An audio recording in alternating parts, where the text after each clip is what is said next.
Haleluya, puji Tuhan, selamat pagi dan salam sejahtera di dalam kasih Tuhan kita Yesus Kristus. Kita bersyukur kepada Tuhan kalau pagi hari ini kita bertemu lagi, berjumpa lagi dalam keadaan yang baik, keadaan yang sehat dan diberkati Tuhan.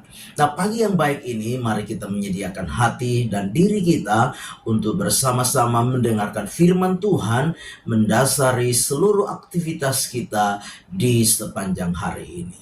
Mari kita berdoa.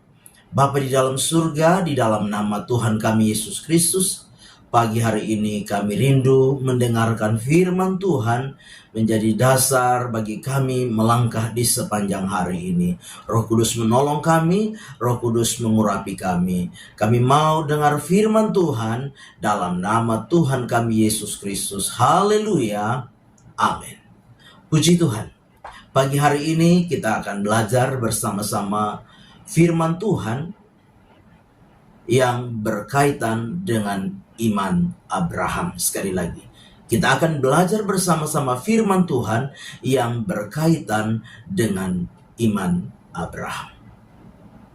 Bapak Ibu jemaat yang kekasih di dalam Tuhan kita Yesus Kristus, kalau kita memperhatikan firman Tuhan di dalam Kejadian pasal 12, ayat yang pertama, di sana kita mengambil sebuah kesimpulan. Di sana Tuhan memanggil Abraham. Panggilan Allah kepada Abraham. Allah berbicara kepada Abraham, pergilah dari negerimu, dari sanak saudaramu, dari rumah bapakmu ke tempat yang akan kuberikan kepadamu. Lewat panggilan Tuhan bagi Abraham ini, kita mau belajar tentang iman. Apa itu iman? Dari sisi panggilan Allah di dalam kehidupan Abraham. Nah, Bapak Ibu jemaat yang kekasih di dalam Tuhan kita Yesus Kristus, dari sisi panggilan Tuhan dalam kehidupan Abraham berkaitan dengan iman, yaitu iman adalah pemisahan. Sekali lagi, iman adalah pemisahan. Nah, sebagai orang-orang yang percaya kepada Tuhan, kita harus menyadari bahwa iman yang ada pada kita menjadikan kita berbeda dengan orang lain. Sebagaimana Abraham dipanggil keluar, sehingga Allah membedakan Abraham dengan orang-orang yang lain. Abraham yang dahulunya tidak mengenal Allah, tetapi ketika Allah memanggil dia keluar, maka dia menjadi seorang pribadi yang berbeda dari orang lain.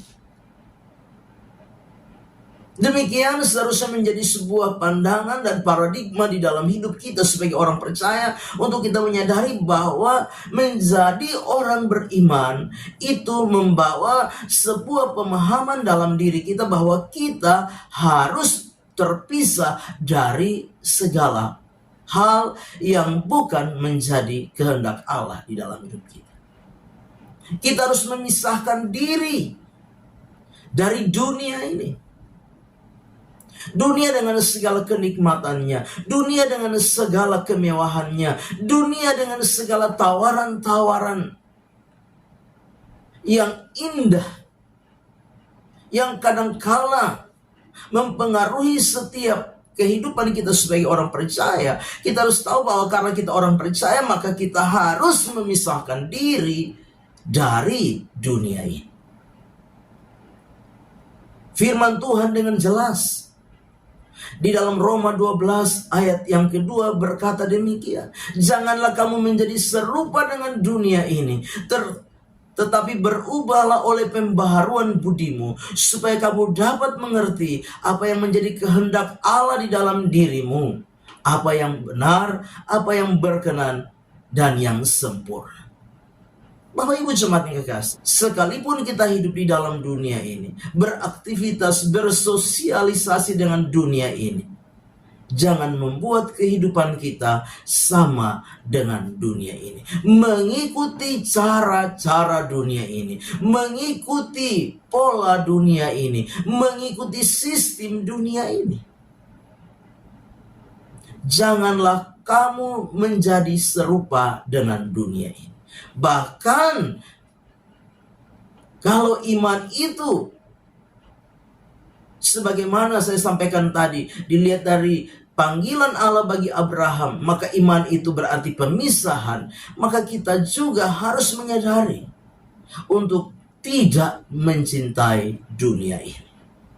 Di dalam 1 Yohanes pasal yang kedua, ayat yang ke-15 sampai 17 berkata, janganlah kamu mengasihi dunia dan apa yang ada di dalamnya, yaitu keinginan mata, keinginan daging, dan keangkuhan hidup. Itu bukanlah berasal dari Bapa.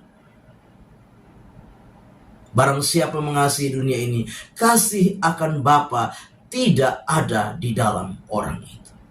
Nah, ini sebuah gambaran yang harus membawa kita untuk bersama-sama kita menyadari di dalam hidup ini bahwa iman itu adalah pemisahan.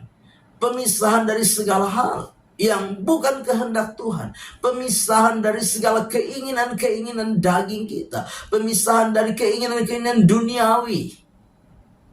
Pemisahan dari berbagai kenikmatan, kemewahan dunia ini. Untuk apa kita berjalan seturut dengan kehendak Tuhan. Memang di dalam perjalanan iman Abraham, Tuhan membawa Abraham sampai kepada iman yang sempurna. Tetapi itu melalui proses demi proses yang harus dilewati oleh Abraham.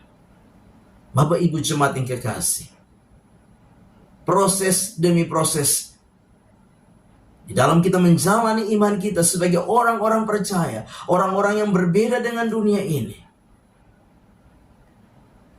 perlu membawa setiap kita menyadari bahwa tujuan Tuhan supaya kita memisahkan diri dari kepentingan-kepentingan dunia. Kita memisahkan diri dari apa? Keinginan-keinginan daging yang berjuang melawan keinginan roh.